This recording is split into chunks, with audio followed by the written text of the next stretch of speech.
Perang Khoibar. Khoibar, sebuah oasis yang terletak 150 km sebelah utara Madinah. Oasis Khoibar dikenal dengan kesuburannya, dengan sumber air yang melimpah. Perkebunan tumbuh dengan suburnya, tanaman biji-bijian dan buah-buahan melimpah dihasilkan oleh Khoibar. Kota oasis ini memiliki sebuah pasar yang bernama Nato. Pasar ini dijaga oleh kabilah Ghodofan. Khoibar dan subur tersebut diklaim sebagai bagian kekuasaan kabilah Ghodofan. Khoibar dihuni oleh kaum Yahudi. Populasi terbesar Yahudi di Arab berada di Khoibar. Bukan hanya dari pertanian, Khoibar juga memiliki pusat pengolahan sutra yang cukup besar. Sutra-sutra ini menjadi salah satu komoditas utama Khoibar selain hasil pertanian. Industri militer juga mendukung perekonomian Khoibar dengan adanya pabrik pengolahan logam untuk dijadikan senjata. 3 benteng kokoh menjadi pertahanan utama Khoibar, yaitu Benteng Naim, Benteng Qomus, dan Benteng Zubair. Yahudi di Khoibar tidak memiliki permusuhan dengan Madinah. Yahudi Bani Nadir mengungsi ke oasis tersebut setelah diasingkan karena melanggar piagam Madinah. Pada perang Khandaq, pemimpin Bani Nadir, Huyai ibnu Akhtab, beserta putranya bergabung dengan kaum Quraisy mengepung Madinah. Bahkan, Bani Nadir menyuap Bani Ghodofan dengan separuh hasil panennya demi turut serta dalam pengepungan Madinah. Huyai ibnu Akhtab juga berhasil membujuk Bani Quraisyah untuk bergabung. Tidak semua berhasil dibujuk oleh Huyai ibnu Akhtab. Bani Amir menolak bergabung karena menghormati perjanjian dengan Nabi Muhammad. Dalam perang Khandaq tersebut, Huyai ibnu Akhtab tewas. Dan kepemimpinan Bani Nadir di Khoibar diteruskan oleh Abu al-Rafi ibnu Abi al-Huqaid. Upaya untuk merebut Madinah dari kaum muslim terus dilakukan. Abu al-Rafi ibnu Abi al-Huqaid melakukan pendekatan kepada kabilah-kabilah yang tersebar di Arab untuk berkoalisi merebut Madinah. Pergerakan di Khoibar tersebut sampai ke Madinah. Beberapa kaum muslim datang ke Khoibar untuk mengintai situasi. Seorang muslim yang berbicara dengan dialek Yahudi berhasil menyusup ke lingkungan Abu al-Rafi ibnu Abi al-Huqaid dan membunuhnya. Sementara itu, di Madinah, pada tahun 629 Masehi atau tahun ke-7 Hijriah, Nabi Muhammad dan pasukannya baru saja kembali dari Hudaybiyah. Ketegangan antara pasukan Muslim dan Quraisy berakhir dengan perjanjian gencatan senjata selama 10 tahun. Kaum Yahudi telah lama mencari cara untuk menghentikan dominasi umat Islam di Madinah. Namun, mereka tidak berani melakukan aksi militer secara langsung. Satu-satunya cara yang bisa mereka lakukan adalah dengan memprovokasi kabilah-kabilah Arab agar bekerja sama melawan kaum Muslim. Kaum Yahudi sudah pernah melakukannya dalam perang Khandaq, namun usaha mereka gagal. Sebelum perang Khandaq berlangsung, Nabi Muhammad telah mengantisipasi dan mematahkan manuver politik Yahudi.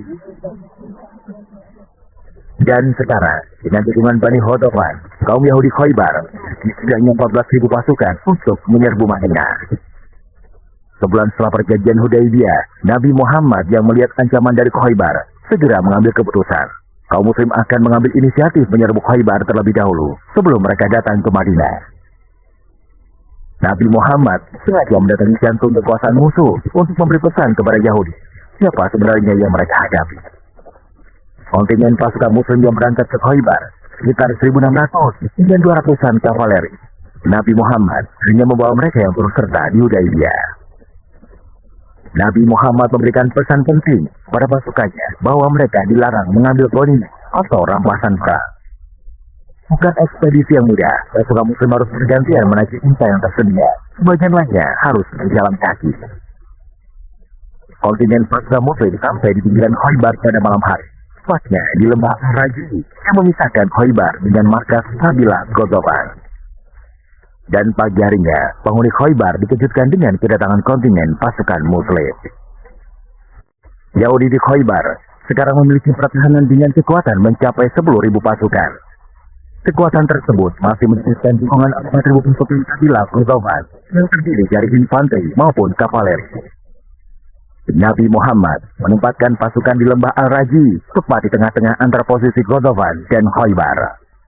3 benteng yang kokoh semakin membuat pertahanan Khoibar sepertinya sulit ditembus oleh 1.600 pasukan yang datang dari Madinah. Hanya beristirahat semalam, telah menempuh 150 km. Pasukan muslim yang dipimpin langsung Nabi Muhammad ini telah bersiap memasuki Khoibar. Meskipun kalah dalam jumlah, pasukan Muslim diuntungkan dengan pergerakan cepat mereka.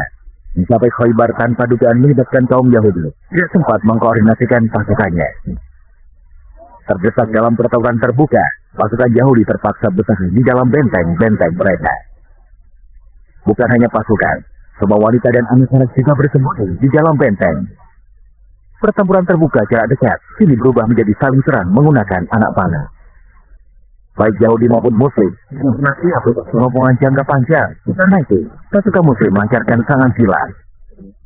Malam harinya, memanfaatkan kegelapan, pasukan Yahudi berhasil keluar dari benteng dan pindah ke benteng lainnya. Pagi harinya, pasukan Muslim hanya mengikuti benteng yang telah kosong. Bersemburan jarak jauh melanjut ke benteng lainnya. Mencegah pasukan Yahudi melarikan diri, serangan semakin masif dilakukan. Pasukan Muslim berusaha sekuat tenaga menjebol pintu benteng. Benteng demi benteng Yahudi di Khaybar akhirnya berhasil dijebol oleh pasukan Muslim. Nabi Muhammad memerintahkan pasukan Muslim untuk menjaga keselamatan semua yang tertawan dalam pertempuran, termasuk wanita dan anak-anak. Konsentrasi pasukan Muslim jadi tertuju ke benteng Qamus, pertahanan terkuat di Khaybar. Perjuangan berat kini dihadapi kaum Muslim untuk menjatuhkan benteng Qamus. Selama beberapa hari, dipimpin oleh Abu Bakar As-Siddiq, pasukan Muslim mengepung benteng Qamus.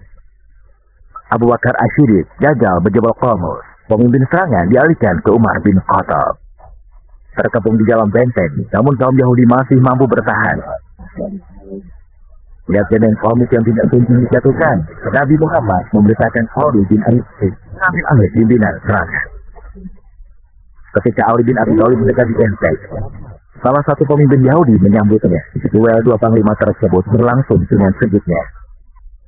Duel berakhir dengan tewasnya Marhab. Bersama beberapa pasukannya, Ali bin Abi Thalib berhasil merobohkan pintu benteng. Jebolnya pintu benteng Qamus membuat kaum Yahudi tidak memiliki pilihan selain menyerah. Nabi Muhammad menjamin keselamatan mereka yang menyerah. Menyerahnya Yahudi Khaybar menandai sebuah titik penting dalam hukum Islam. Status zimmi atau non-muslim di bawah kekuasaan Muslim. Selama tidak melakukan pembangkangan, kaum zimmi mendapatkan jaminan perlindungan sesuai dengan hukum Islam. Sedangkan pasukan Ghatafan, sekutu terkuat Yahudi Khaybar, tidak datang karena termakan rumor akan adanya serangan kaum Muslim ke benteng mereka. Strategi ini berhasil mencegah bantuan pasukan kabilah Ghatafan ke Khaybar. Setelah pengepungan Khaybar selama 1,5 bulan tersebut, pasukan Muslim kembali ke Madinah. Tapi perintah Nabi Muhammad tidak ada rampasan perang yang diambil. Jatuhnya Khaybar semakin meningkatkan hegemoni kaum Muslim di Jazirah Arab. Suku-suku Arab nomaden semakin banyak yang menyatakan sumpah setia kepada Nabi Muhammad. Sekembalinya ke Madinah, Nabi Muhammad dan para sahabatnya tetap memegang perjanjian Hudaybiyah. Tidak ada konflik yang terjadi dengan kaum Quraisy Mekah. Dan perjanjian Hudaybiyah akhirnya batal setelah Quraisy Mekah melakukan pelanggaran. Nabi Muhammad dan para sahabatnya pun bersiap melakukan ekspedisi militer ke Mekah 18 bulan setelah jatuhnya Khaybar.